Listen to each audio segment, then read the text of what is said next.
স্বাধীনতা দিবসের আয়োজন নিয়ে জানাতে আমাদের সঙ্গে রংপুর থেকে যোগ দিচ্ছেন সহকর্মী নজরুল ইসলাম। নজরুল, স্বাধীনতা দিবসের সকাল থেকে কি আয়োজন রয়েছে, কি আয়োজন বিশেষ স্বাধীনতা দিবসের জন্য বিশেষ কি আয়োজন থাকছে আজকে?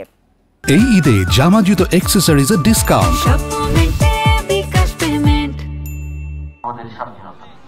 দেখুন, আসলে সূর্যোদয়ের সাথে কিন্তু রংপুর কেন্দ্রীয় শহীদ মিনারে সংগঠন প্রশাসনের পক্ষ থেকে ফুল দিয়ে অর্থাৎ শহীদদের প্রতি শ্রদ্ধা জানানো হয়েছে। এরপরে বিভিন্ন কিন্তু কর্মসূচি জেলা প্রশাসনের পক্ষ থেকে হাতে নেওয়া হয়েছে। আপনি নিশ্চয়ই দেখছেন যে এই অর্থাৎ এই মাঠেই কিন্তু সে কুচকাওয়াজ অনুষ্ঠিত হচ্ছে কিছুক্ষণের মধ্যে। এটি কিন্তু উদ্বোধন করেছেন বিভাগীয় কমিশনার। আমি যদি একটু দেখাতে চাই যে এই যে এখানে বিভিন্ন শিক্ষা প্রতিষ্ঠানের শিক্ষার্থীরা কিন্তু তারা এসছেন কুচকাওয়াজে অংশগ্রহণ করার জন্য। এখানে এসছেন পুলিশ প্রশাসন অর্থাৎ সিভিল সার্জন থেকে আরম্ভ করে অর্থাৎ ফায়ার সার্ভিসের লোকজন কিন্তু তারা কিন্তু এখানে এখন উপস্থিত হয়েছেন। তারা কুচকাওয়াজে অংশগ্রহণ করবেন। এটি কিন্তু নানাবিধ অর্থাৎ কর্মসূচি পালন করবেন। এরপরে চিত্রাঙ্কন, শহীদদের প্রতি শ্রদ্ধা জানিয়ে অর্থাৎ আবৃত্তি সহ বিভিন্ন ধরনের কর্মসূচি কিন্তু রংপুরে অর্থাৎ অনুষ্ঠিত হচ্ছে। এটি কিন্তু চলবে অর্থাৎ রাত পর্যন্ত। বিকেলেও এই অনুষ্ঠান রয়েছে। আমরা একটু আগে কিন্তু জেলা প্রশাসনের কথা বলেছি, তিনি জানিয়েছেন যে এবারের কিন্তু আয়োজন ভিন্ন রকমের। অর্থাৎ শহীদ যে সব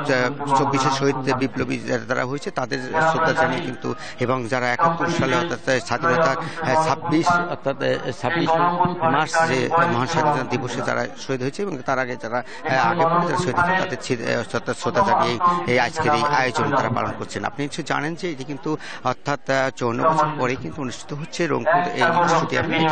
আমরা দেখেছি যে এই যে আয়োজন ঘিরে কিন্তু আমরা দেখেছি প্রত্যেকটি শিক্ষা প্রতিষ্ঠানের শিক্ষার্থীরা তারা কিন্তু উপস্থিত হয়েছেন এবং তাদেরকে গতকাল থেকে কিন্তু বলা হচ্ছে এবং গতকাল থেকে তারা কিন্তু এই আয়োজন অর্থাৎ করার জন্য তারা স্বতঃস্ফূর্তভাবে তারা কিন্তু অর্থাৎ অংশগ্রহণ করার জন্য আজকেই তারা এসেছেন। আমরা সকাল থেকে দেখেছি যে নানাবিধ মানুষ তারা ফুল দিয়ে প্রথমে শ্রদ্ধা নিবেদন করছেন শহীদ মিনারে।